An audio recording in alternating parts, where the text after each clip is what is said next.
Greetings, everyone. My name is Dr. Jay Singh, and I'm the founder of Publication Academy, your online training partner for higher ed career advancement and professional development. It's a pleasure to have you here with us today for this installment of our Career Pathway series, Exiting Academia. Today we have a fascinating interview with Dr. Amy Freeze, who successfully transitioned from completing a PhD in education policy analysis into the exciting industry vertical of educational consulting. So without further ado, let's go ahead and jump right in. Over now to our amazing Publication Academy interviewer, Dr. Gertrude Nantra. Welcome and hello everyone. This is Dr. G. Nantra and I have Dr. Amy Freeze with me today. Welcome Amy and thank you for talking with me. Thank you so much for having me. Absolutely. So my first question to you is, what is your educational background and what do you currently do? Okay. So my educational background, I have a PhD in education policy and a secondary focus on research methodology. And I was a middle school teacher while I was going to school. That was an interesting balance. But right now I currently support school districts across the country, and I do a lot of survey work mostly around school climate and employee engagement.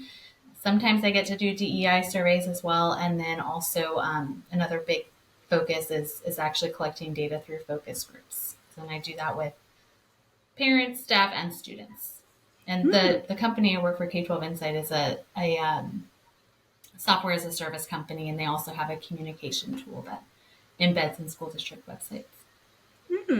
That's really interesting. And, so for somebody that doesn't know you just described what you do, but wants to know on a day-to-day basis, what does Amy's work look like? Could you describe a day in the life of Amy? Oh, that's a good question. I should have probably done that thoroughly. So, probably like most jobs, no 2 days really look alike, but on an average, so I work on a school year calendar typically. So roughly around like August to June is the heaviest time where I'm actually supporting districts, and the summer is a lot of time for professional development and improving our processes. But during the school year, I typically run between 40 to 45 survey projects or research projects. And as I said earlier, those could be particular surveys, maybe focus groups. And so a lot of the day is kind of just managing time and planning and prioritizing the tasks. So because of course none of them are on the same cycle at the same time. So it's just a matter of, okay, who do I need to reach out and get started on planning? Who have I already met with? It could be survey design and designing a project. Maybe a survey's closed, and so I'm working on reporting. So it's really a lot of project management tasks and really just balancing and making sure that everything stays on task and we meet client deadlines. But yeah, so it really maybe it's researching questions for a survey, or meeting with clients or talking with my team and talking about different ways to improve a particular thing that we're working on. But yeah, like I said, no 2 days are really the same, but it's a lot of just managing those projects and making sure that everything's on track and on time, and also making sure that other teams that I work with, so we have some teams that assist with reporting, or by meeting with clients, so really just that cross-functional team collaboration and making sure that everybody's on track with whatever needs to be done. So it's a lot of I'm not a specific project manager, but I would say that's probably a good secondary title. Yeah. That's amazing. Thank you for sharing that with me. And so, I know a lot of people when they go into PhD programs, right? I think now some of that is changing, but a lot of people would go into PhD programs with the thought process that they would maybe become a researcher or become a professor in academia. You chose a different path. What made you choose a different path? Yeah, so I always knew that I wanted to get a terminal degree. And I had at the time was working in education, and I was very interested in how policies were run at the district level and at the national level. And so I knew education policy was a really good fit just for my own personal interest. But I actually went in not into, like, I never planned on being a professor or staying within academia. I think that's really interesting work, and I love my colleagues that have stayed in that field. And when I started my program, I wasn't exactly sure what path I would take. I sort of just started the program and wanted to see what doors would open. And at the time, I took a little bit longer to finish my coursework, or not my coursework, my dissertation. That one took me several years because I was also teaching and trying to balance all of that. But I had a couple of colleagues that had worked at K-12 Insight, and I knew that they were supporting school districts with, survey work, but being able to kind of take that feedback from their stakeholders and apply it their feedback. And it was really interested in the work that they were doing. And so I just kept my eyes open. And when they happened to have a role open, I reached out to some of my colleagues that had been in my grad program that were also working there, and was able to make that step. But as I said, I didn't have like a set plan. I just my dissertation chair used to always say that there's an invisible door that will open once you have those three little letters by your name. And she was right. I mean, I think that as I got closer to finishing, different doors open that I didn't even know would be there. That's really interesting. I had an opposite experience where, and maybe this has to do with your area of expertise and trying to break into something that you haven't done before. I think what is helpful about your story is the fact that you were a middle school teacher, right? And so you had worked in education for a while and then went to get this terminal degree. And so I think that helps. I think sometimes for people like me who maybe went straight from college into a PhD program without having that middle work experience in a particular industry, it can be a really difficult thing to break into it. So this is also, but I also honor those stories where I had work experience and then I want to get a terminal degree. I think there's so much value there. So thank you so much for sharing that. And so what did Can I that? add one more thing? Yes, go ahead. I had a thought. So when I had first started, I thought that I would probably be working more on like big policies. So No Child Left Behind was the big national education policy at the time, which has since evolved. But, I was like, I'm going to go in and change it and help with that. And as I progressed in my program, I really started to recognize that the biggest impact and the biggest changes, at least in the education field, happen at the school level. The school really is the unit of change. And so that's why I started to look at more policy think tanks. I live in the Washington, D.C. area, so there's a lot of organizations around here that I was able to kind of tap into. But it was interesting how those interests and things evolve as you're doing the work. So as I said, just sort of being open and flexible was a good thing, because I think it led me to where I am now. Yeah, no, that's a really good point. Being open and flexible. I love that. I love that because and yes, because I've seen people have this one track mind and they're like, oh, I got a PhD in psychology. And so like, where are the psychology jobs? And I'm like, no, you're looking at it all wrong.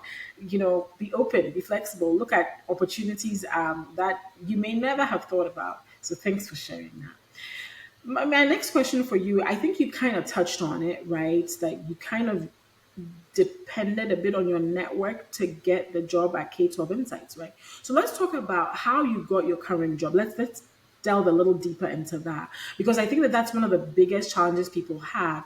People go online, they see jobs posted, they apply. I get DMs that say, I've been applying for jobs, nobody's responding. So what was that application process like for you, and how did you already mentioned it, but let's talk about a little bit about how you leaned into your network. Yeah, so at the time, I did have a very brief stint where I was working internationally, so when I finished my PhD program, I also leaned on my network. My sister was living in Thailand, and her neighbor happened to be principal at a school that was hiring, and so I told her I was looking, and she helped set that up. But same thing when I was looking to transition from there to where I'm at now.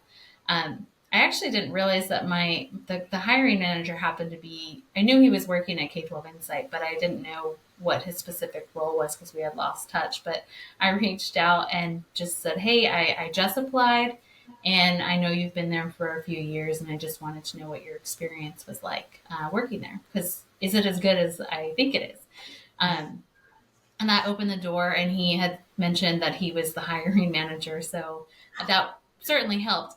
But it sort of was a timing thing too, because they had actually offered the role to somebody else, I think within a few days of when I applied. And I don't know what happened, but that person didn't accept the offer.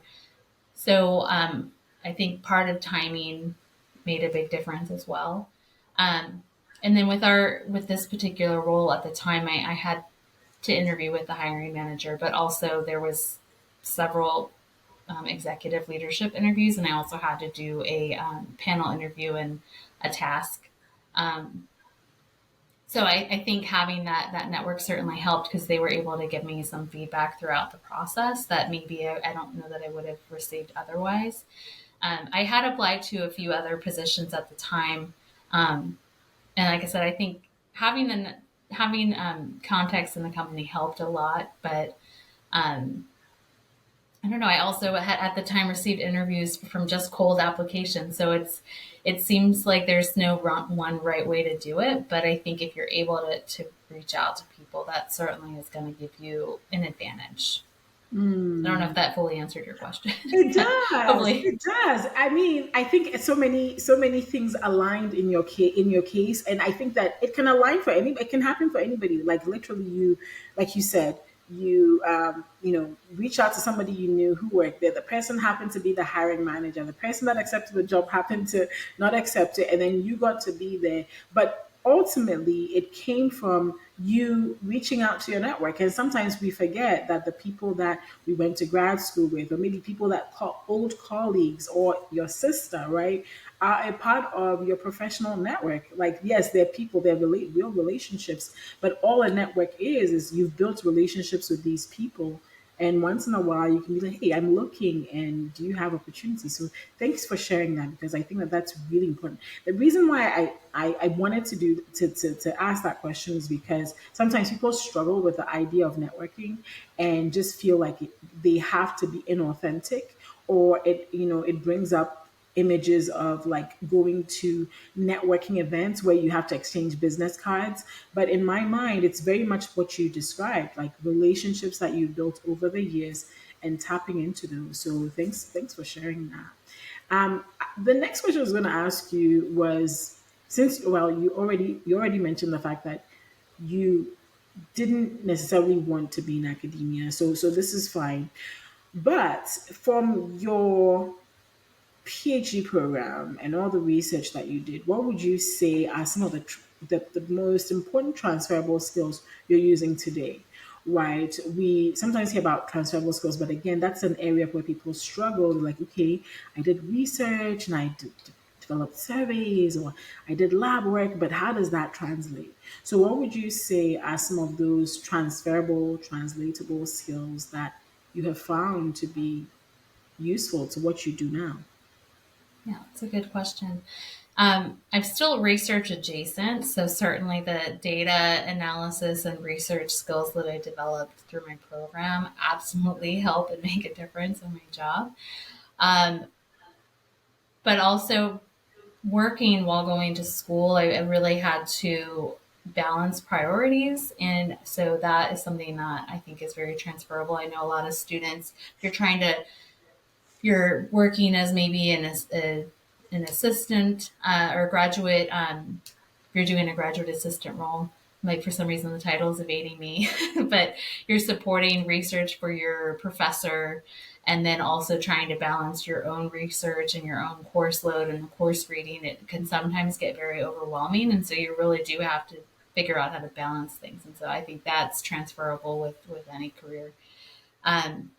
Critical thinking is something that I think my ability to do that improved greatly for my program. And there's so much information that comes in from outside, and being able to parse through that and know when information's good and when you should maybe not rely solely on that data is helpful as well. Um, I think also just being able to problem solve. I mean, things change. As researchers, PhDs, you're looking for problems that you can solve, right? And so Yeah. I think that's a really big transferable skill. And then also the ability to just sometimes accelerated learning. We have spent so long in classrooms and learning, and that is something that I don't think can be underrated. Just being able to, one, being will, if you're going to a PhD, you're probably really into continuous learning. You like learning, you like researching, and so I think just that ability to want to learn and continue and go down a path is a learning path is really a valuable skill. Yeah. So I picked up a few things. Learning quickly. We always PhDs always underestimate how powerful that is. Project management. You kind of touched on that before, but project management, right? Like taking a research project from beginning to end, knowing what to do at each stage, and troubleshooting, and like you said, problem solving through that. We also underestimate how powerful that is, right? Even the methodologies that we use in our research, because from when you were talking, you talked about how you're managing 40 to 45 different research projects, and you also do some survey development, and that all sounds like stuff you already did before. I mean, not the 40 to 40 research projects, but because I'm pretty sure you were just managing one at the time when you were in your PhD. But all of these are such valuable skills that sometimes we do them so much we think they're mundane, and yet there are companies and corporations that are willing to pay you very well to just use that skill. So thank you for sharing that, because that's really helpful. You're going to add something. Yeah, I just thought of one really big one is being able to take feedback. Oh my gosh, the dissertation process back and forth was sometimes tear inducing. You Yes. work so hard and then you get feedback and they're like, nope, try again. And going through that iterative process and being able to take feedback and work with it is such a valuable skill that I don't know that everybody always gets, but you're going to receive feedback in performance reviews, and so being able to take that and make changes is a really valuable skill that we get to. Yeah, absolutely.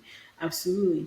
Now, another question that often comes up is, do I need a certification to do ABC? Did you have to take any extra certifications to get where you are, or has your PhD, like you said, I love what you said, those three little letters open all these invisible doors. Have you found that your PhD is enough, or you have to get these certifications? So that's been an interesting conversation I've had with a few other friends who have transferred from academia to corporations. But yes, certification. In my view, I think certifications help. Certainly, depending on what your PhD focuses on, you may or may not need to lean or get additional certifications. So a lot of the work that I do, employee engagement surveys, for example, really dives into a lot of things that I didn't necessarily learn when I was focused on education policy. So having certifications around human resources and different things that organizations can do to help improve performance is certainly something that adds value to the work that I'm doing now. And professional or learning doesn't necessarily end once you're done with school. So I think being able to add new things and doing certifications is valuable for sure. Yeah, for I'm sure. taking a lot of certifications, so I'm definitely pro certification, but I Yeah. think there are certainly ways around it if that's not an option, but I think it only adds value. Yeah, and I like your take on that, right? Because like you said, learning doesn't really end, right? And all a certification is extra learning. I think sometimes people get a little nervous because they feel like, oh, I have to take all of these other things in order to get a job. But I think in the way that you're talking about it, you're talking about it more in a professional development sense, right? Where you continually learn or are continuously getting certified so that you can keep up with what the new research is or what a specific technique is. A good example of this is personally, I work in the biotech industry, and there's a lot in this industry, and one of those things is clinical research. And yes, I've been around clinical research, and I've worked around it, but I haven't worked in it. And so if I did want to work in it, it would require me maybe to go and learn and get certified, just to show future employers that, hey, I'm certified in this thing because I invested time learning this subject, and I'm a good person to take a chance on. So thanks for that perspective on certifications. I agree with you there. Now, as we sort of land the plane, right, and our time comes to a close, I've really enjoyed this conversation with you. Let's say there's somebody who is in a similar position as you, is in a similar position you were a couple of years ago, a few years ago, and they want to do something like you're doing, Amy. What would you tell them to do? So I think going back to that network, so reach out, even if you haven't talked to people in a while. I think reconnecting, I think people are generally understanding that life happens. And so sometimes it's easy to lose touch. And, the worst that can happen is they don't respond to your message. But you can reach out, reopen that door. LinkedIn is a really great tool to engage. If you haven't been using it, I highly recommend getting on LinkedIn. Even if you're not looking for a job, you meet amazing people if you just start posting and engaging on their content. Setting up, meeting new people and setting up coffee chats or informational sessions. I think, as I said, people are, even if you don't know the person, I think people are generally generous with their time and will be willing to talk with you. So you can build a new network if you don't have one to lean on. And that's a really great place to do that. If you have access to alumni groups, that can be a really strong resource to lean on because you already have an established connection through your university. If there's local, I'm going to just use an HR organization. There's a local Association for Talent Development chapter here that I've joined just to get to know people that might be doing employee engagement, so I can learn a little bit more and take that knowledge back to my work. But yeah, I think if you just put yourself out there, go out of your comfort zone a little bit, it can go a long way. So that would be my advice. And then it's okay if you're using your network to get a position, but once you have a position, if you're able to maintain and nurture that network, I think that's going to be more valuable. That was something that I didn't really do while I was teaching or in school, and I think it set me back. So if you're just constantly and continually getting to know people and leaning in and helping them, help support your others in your network, and it'll come back to you too. Yeah, that's really great advice. Now, now that there's a flip side to the question, is the challenges, right? What challenges do you anticipate that somebody wanting to come out of a PhD and do what you do, what kind of challenges do you think that person may face? Well, I have heard from, I know, colleagues that are trying to transition that sometimes a PhD can look intimidating or seem overqualified, and maybe to take the three little letters off their resume, which just breaks my heart a little bit because we've all worked so hard. I think that should be showcased. But I think if you are trying to get into an industry, every industry might look a little bit different, but reach out and just ask people questions and don't be afraid to reach out and ask. But I think the challenge is especially just from what I see on LinkedIn and the job market is just staying active, and even through that discouragement. I know you probably don't take it personal. That's probably one of the biggest challenges. Just don't take that personal because it's not you. It's just the way that the weird, wild market is right now, and your skills are valuable, and just put yourself out there, go out of your comfort zone, and be patient. Yeah. And I'm not quite sure if that answers the question. No, I think it answers the question. I think it does because I do think people take it personally when, and I definitely took it personally when I know better now.